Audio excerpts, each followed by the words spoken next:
Sudarlun Komando Distrik Militer Kodim 0115 Simelu melakukan bedah rumah tak layak huni di wilayah Kabupaten Simelu.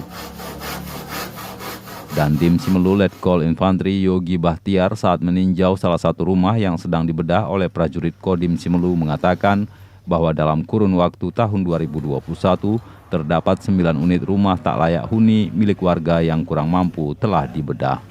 Lokasi rehab rumah tak layak huni itu pun dilakukan oleh Kodim Simelu tidak hanya di satu tempat, melainkan tersebar di sejumlah kecamatan di Simelu. 8 hari ya? 8 hari sudah mulai beberapa hari kemarin, jadi hari Jumat ini nanti sudah tuntas, dan mudah-mudahan bisa digunakan, bisa layak lagi untuk Nurina menggunakan rumah tinggalnya bersama putra putrinya.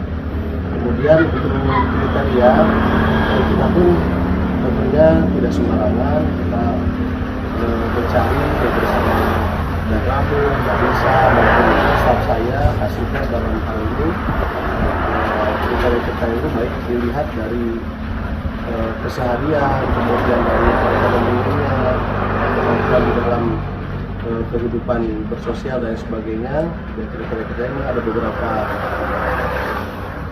sasaran kemarin, dan kemudian setelah kita rembukan jatuh kepada Ibu Nurina di sini di desa Gunung.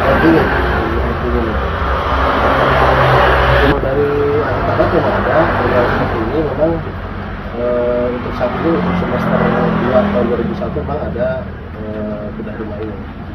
Mudah-mudahan bisa berlanjut terus sehingga kita bisa membantu masyarakat, walaupun mungkin secara bertahap tidak semuanya, kita pun bisa membantu pemerintah daerah dalam menuntaskan kemiskinan.